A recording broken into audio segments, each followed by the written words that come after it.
So this month has been off the charts. How long have you been covering the NFL for the Los Angeles Times or in general?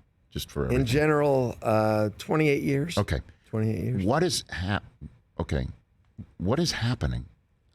And that's I get that a lot from friends and people, tweets, whatever. Like, what is happening? And I know that's a general statement, right?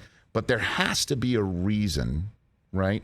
Why we're seeing so many movable parts of what would be previously unthinkably movable parts in the NFL this past month. Do you think? Well, I do look at the last 2 years, and you look at the last two Super Bowl winners, and those are teams that, by different methods, got an elite quarterback. And let's particularly look at what the Rams have done. They haven't had a first-round pick since Jared Goff. Les Snead has dealt those picks, and the notion of mortgaging your future, giving away those picks, finding guys in later rounds, but getting established veterans, whether it's Matthew Stafford or Jalen Ramsey or any number Von Miller, middle of the season, right? Von Miller and right. They gave up a lot for Von Miller. And that really set the table for the Broncos to do the Russell Wilson move, because I think George Payton felt a lot more comfortable having that fourth-round pick, having other picks, giving away such a haul to Seattle because of that Von Miller trade. So I think the idea of dealing picks, teams are much more willing to do that and grab established players. But I don't know if that fully explains it, but it is a copycat league, and we see that notion of buy now, pay later that we really saw with the Niners in '94.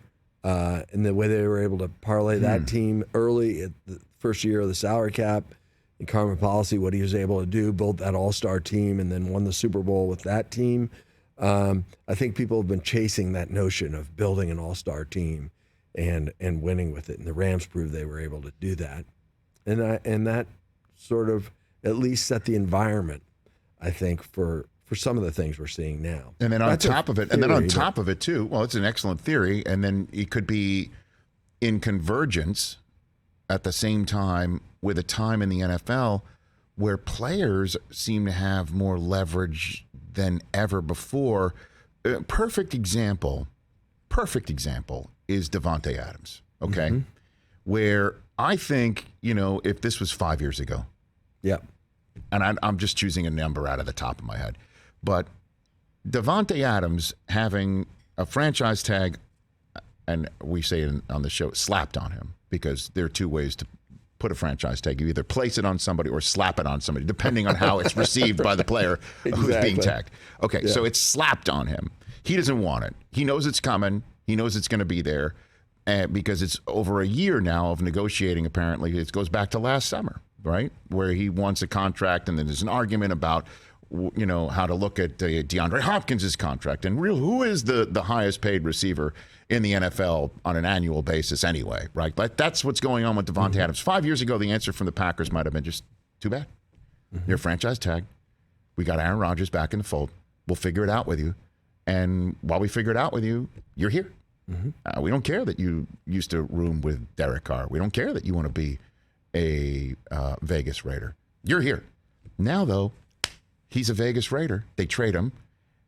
And Tyreek Hill's another example where a player might be in a spot where I want to get paid. And the answer would be, too bad. Now it's different. I think you put those two things together and you have March of 2022 off the charts.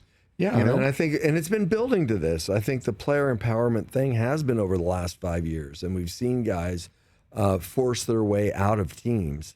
And, even Antonio Brown, or, we've seen guys do what they want to do and get where they want to get. Including Deshaun Watson getting all that guaranteed money. That's insane. Out of everything that happened this month, and in hour 3 we're going to run through everything, and good thing we've got a 15-minute segment for it. Out of everything that happened this month, the one that might last the longest in terms of a reverberation is that deal. that he gets every dollar guaranteed. Yes. Now, is that an aberration, or is the Russell Wilson deal going to be the benchmark? Is that going to be, or is there another deal that's going to come along? Because I know that had a chilling effect with a lot of GMs. That we're going to have to start giving 100% guaranteed deals to guys, and I'll tell you what, I don't want to be the first GM or owner to have to deal with that situation with my, dynamite face of the franchise, and that's why I have this Eric Burkhart, Kyler Murray stationary manifesto sitting on my desk, because this kid may be the first one up that's saying every dollar, Mr. Bidwell, better be guaranteed, because I don't have 22 civil cases, and I don't have all that deposition video that's going to be leaking out day in and day out, maybe for months and years to come. You know what I'm saying? Yeah. So I wouldn't want to be the first one to deal with that. Yeah. And so you're basically, if you're a GM, you're hitching your career to that player. And when you're, 100% of their salary is paid or guaranteed, it's a brave new world. Yeah. So I think maybe that's what it is. It's just there's just a few things that have happened all at once.